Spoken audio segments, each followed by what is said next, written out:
Is it rational to question Israel's policies? Does each red state have to try doing its own RFRA? What does Grover Nordquist really have on the GOP? For June 12th, 2015, from the stylish high-tech underground studios of Ribbit Media, in finally starting to seem like summer Cranston, Rhode Island, this is NewsUndies.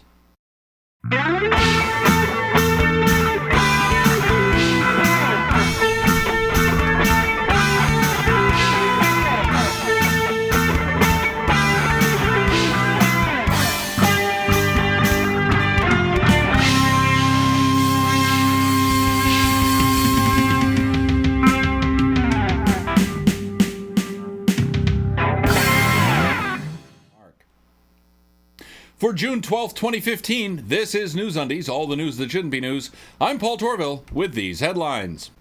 CNN has apparently lost all its sense of what it means to be a respectable news outlet. CNN has a game show. I never saw Walter Cronkite on Jeopardy! Can you imagine the hit Frank Reynolds' credibility would have taken had he hosted What's My Line? Yeah, I know. What the hell is What's My Line? Back in December, Michigan's House of Representatives passed SB 5958, which is a version of the Religious Freedom Restoration Act, not terribly different from Indiana's act, which passed the legislature and was signed into law by the state's oblivious governor, Mike Pence, this past spring. The companion bill in Michigan State Senate is SB 4, introduced January 20th. Michigan Governor Rick Snyder has said he will veto the bill unless the state's anti-discrimination laws are beefed up to provide protection for the LGBT community, coincident with the passage of the RFRA. What the legislators backing SB 5958 and SB 4 apparently fail to realize, and by now there's no excuse for not realizing it, is that these overbroad state RFRA bills open the door for not only Christians to freely practice their religions, but also for Muslims and Pastafarians and Satanists to practice their religions and not service Christians. Soon begins the by their own petard hoisting. One can only hope. Turning to the Middle East, Israel's Justice Minister Tzipi Livni said last year around this time that Israel's settlements in the Palestinian territories represent a security, economic, and moral burden that is aimed at preventing us from ever coming to an arrangement. As you may have noticed, Israel has not dismantled its settlements in the Palestinian territories. But really, when was the last time some rational person said, hey, you know, that's probably not a good idea. You might want to rethink that. And the Israeli government was like, yeah, maybe we should come at this from a different angle. I don't remember it happening. Do you? Speaking of stupid policies, Louisiana Republicans are beginning to feel the pinch resulting from having signed on with anti-tax loon Grover Nordquist and his unrealistic taxpayer protection pledge, which gives legislators no option but to either hold taxes where they are or reduce them. I can't see how that could turn out bad. And neither could Louisiana's Republican lawmakers, until this week. Louisiana apparently is more than a little strapped for cash and was hoping to do a little creative accounting to satisfy Norquist's stupid pledge and the revenue needs of the state. The legislators ran their idea past Norquist and he told them to pound sand. And as a resident of Louisiana, it makes sense that the Louisiana state legislators listened to him. Oh, no, wait! Norquist lives in Washington, D.C. I could be wrong, but I think the injunction regarding the sand pounding was headed in the wrong direction. Either that, or the entire Republican contingent of Louisiana's House of Representatives needs to be voted out at the first opportunity because they are not beholden to their constituents, they are beholden to an alien libertarian extremist. Attorney Charles Lamandry for the Jews Offering New Alternatives for Healing, or JONA, a so-called conversion therapy center in Jersey City, offered a personal opinion rather at odds with that of his client. While the JONA folks claim to be of the opinion that people who experience same-sex attractions have been led astray, which on the face of it seems almost benign. I mean, if you accept the premise of the God and the commandments and all that, it's not benign. But at bottom, they're claiming to know more about you than you do because they interpreted a particular ancient book a particular way. And you're wrong! Lamandry described his client's attitude this way. If you choose to live your life as gay, fine. We wish you well. We're not judging you. But when in the company of those sympathetic to his own views, Lamandry is apparently more than happy to share a less ecumenical attitude. While being interviewed on the totally unbiased Catholic Answers radio show, Lamandry said, when asked whether he anticipated backlash against the gay activists for all the trouble they're causing, and Lamandry said, I predicted that, and the more the side overplays its hand, it is spiritual warfare, and as we all know, Satan frequently overplays his hand. Whoa, whoa, whoa, whoa, whoa. Satan? Just once I'd like to see one of these people called out on their claims like this. Satan? Is there a person called Satan? Can we find Satan? Can we talk to Satan? Can we get Satan's opinion on this? For crying out loud, Satan is the oft-discussed, never-seen or heard-from character who's the butt of every third joke. Clearly, Satan is the Maris Crane of the Christian epic of Frasier. It seems to me that if this Satan, as you call him, or her, is real, he or she is being badly slandered. All of Satan's publicity comes from your side, and all of it is bad. In the interest of fairness and balance, I think we'd better not make claims against this so-called Satan, unless or until he or she can be summoned to respond to those claims. And on the same grounds, let's skip God and Jesus. Hey gang, it's time for celebrity birthdays once again. Let's rock. For the 6th, Dave Scott. For the 7th, Liam Neeson. For the 8th, Boz Skaggs. For the 9th, Johnny Depp. For the 10th, Saul Bellow, dead. For the 11th, Jacques Cousteau, dead. For the 12th, Jim Neighbors. Pretty sure he's dead. Golly. That's Celebrity Birthdays. I'm Paul Torville, and I'm done! Communism was just a red herring. Still to come. That's the GOP wave. It's on a build-up to detonation. Nancy Pelosi's finger on the pulse of Catholic teachings. And can't spirits see through clothes anyway? Hi, I'm Paul Torville. You may know me from such popular web shows as Bible Answers.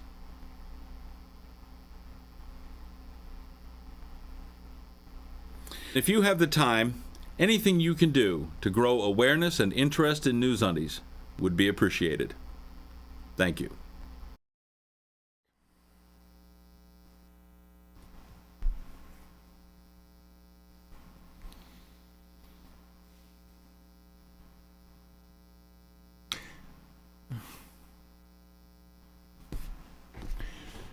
Caitlyn Jenner.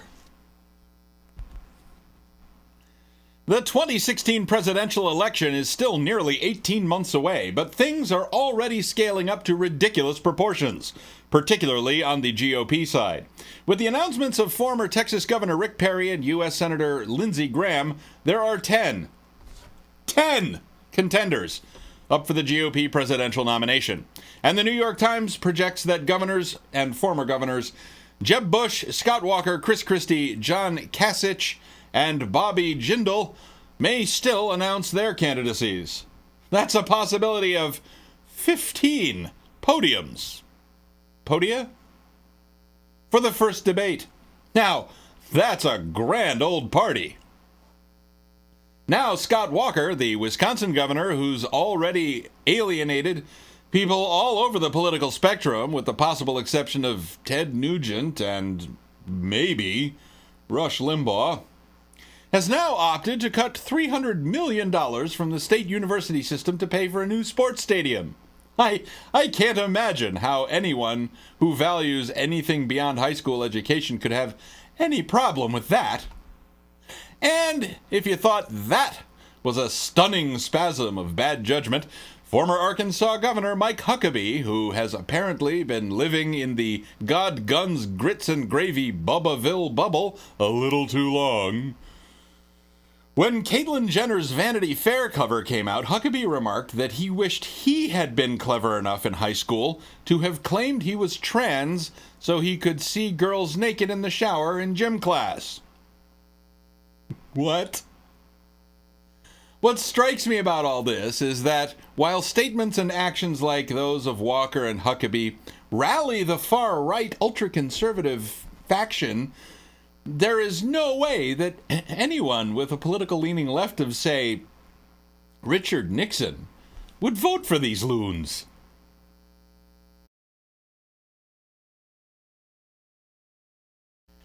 As we do from time to time, let's spend a little while with our resident cranky old man, Kurt Mudgeon, in Curmudgeon's Corner. Kids have nothing real to fear or complain about anymore. They complain about imaginary things. They have to make things up to fear. Rejection, ostracism, bullying. We had polio, whooping cough, and tuberculosis. We could inhale enough asbestos and eat enough lead paint by the time we reached puberty to kill us by the time we became parents. We had jobs, not because we wanted an iPod, but because our families would starve if we didn't. The scariest things most of these whiny kids today have to face are overly affectionate clergymen or being shot on a street corner. We faced real threats to our survival.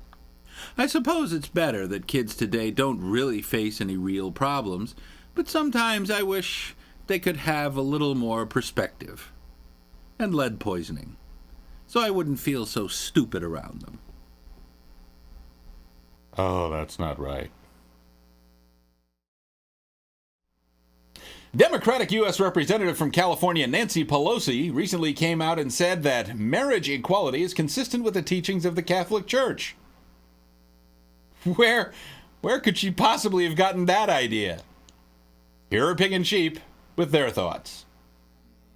Nancy Pelosi is a Catholic and a Democrat, so she's like a double Antichrist. Plus she's from California, and she likes gays, so that makes her like a nine-tuple Antichrist or something.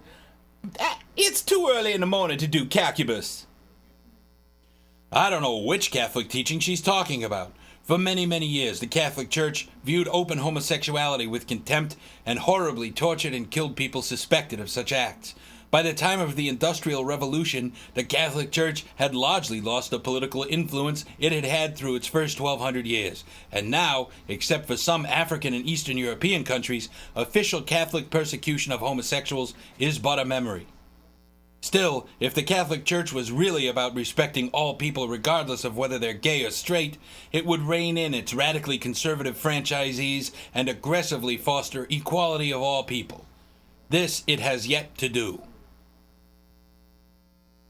That's what Pig and Sheep think. What are your thoughts? Email them to ovcomments@newsundies.com.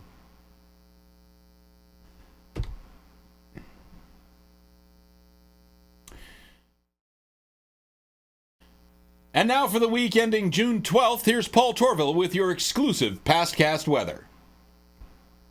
Here's your exclusive Pastcast weather. The Deep South had scattered thunderstorms, hot and humid. The upper Midwest had a few thunderstorms, and then warm and humid, and then cool, just to keep you guessing. And the Corn Belt, right down there, had scattered thunderstorms and sunny and cool, and then sunny and hot. Because again, if you know what's coming, you get bored. I'm Paul Torville, and that's your exclusive Pastcast weather. You've still got a hell of a fish out there with a mouth about this big. Still to come, now juggle these kittens. And Glenn Beck makes idle threats? No. Whether you prefer post-industrial vampire trance music or neo-gothic nerdcore speed thrash, Royal Records is the record store for you. Royal Records has albums and cassettes from many of your favorite artists, including The Letterman, The Righteous Brothers, The Insane Clown Posse, The Slipknots, and The Nine Inch Nails. No matter your taste, you'll find the records and tapes you love at Royal Records, Main Street, downtown. Open weekdays from 10 to 4.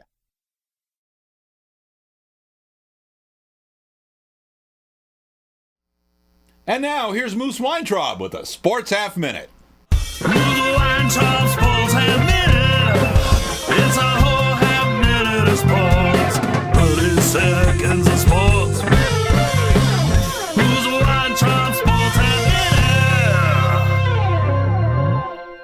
This is your Sports Half Minute. I'm Moose Weintraub. A chunk of a broken bat flew into the stands at Fenway Park in Boston, seriously injuring fan Tanya Carpenter, prompting some fans to think, yeah, this may be dangerous.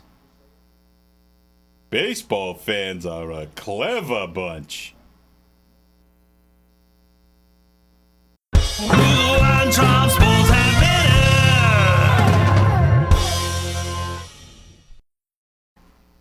Thanks, Moose. Always a great report from Moose. According to Pennsylvania State Troopers, Logan Shawless, 19, of Somerset, Pennsylvania, set up a roadblock on State Route 601, complete with his car parked diagonally across the road and road flares. Shawless stopped a few people, claiming it was a sobriety checkpoint, and asking for the standard documents, but was eventually stopped by the real police. He was reportedly intoxicated. Shawless faces 1 felony charge and 15 misdemeanors. Guess you won't be doing that again soon, eh, Logan?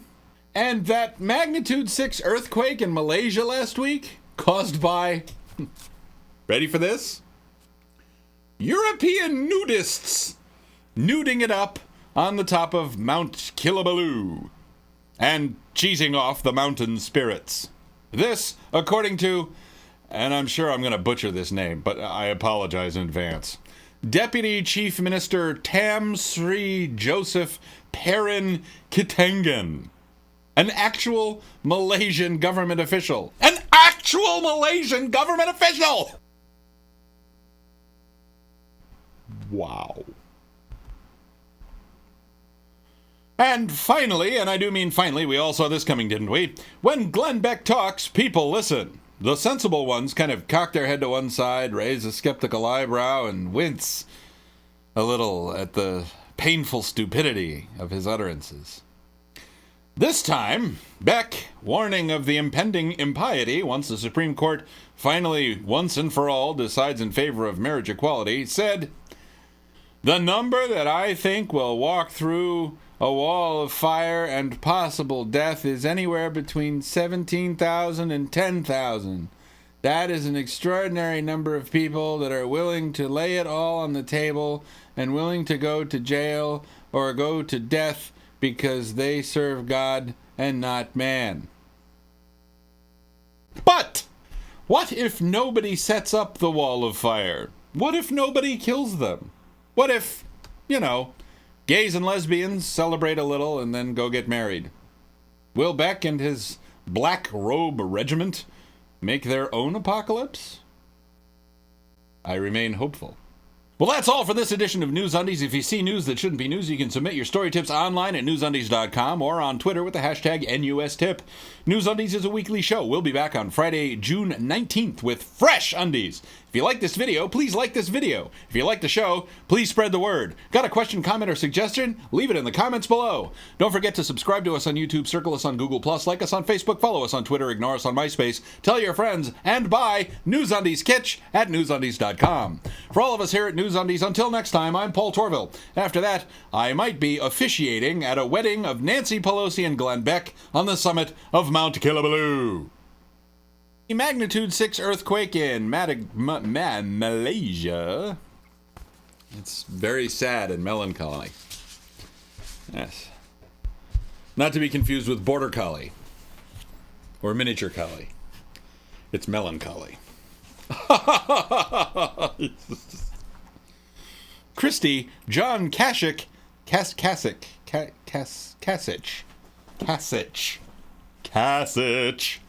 on the top of Mount Kinabalu.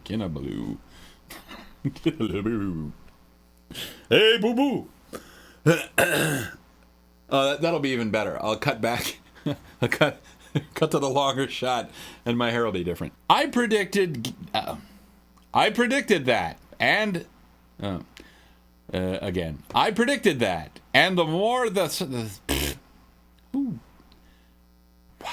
what goes on in this man's head? Why don't we have this on the right thing? Because I'm an idiot. It's 6 a.m. Don't forget to follow us on and the 7 God damn it, and that 6 magnitude 6. Refreshing. When Glenn Beck finally, what? An actual Malaysian government official.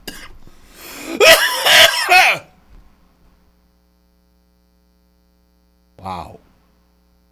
Extra special thanks to Jeff, the God of Biscuits, for his epic story tip submission work this week. Thanks, Jeff.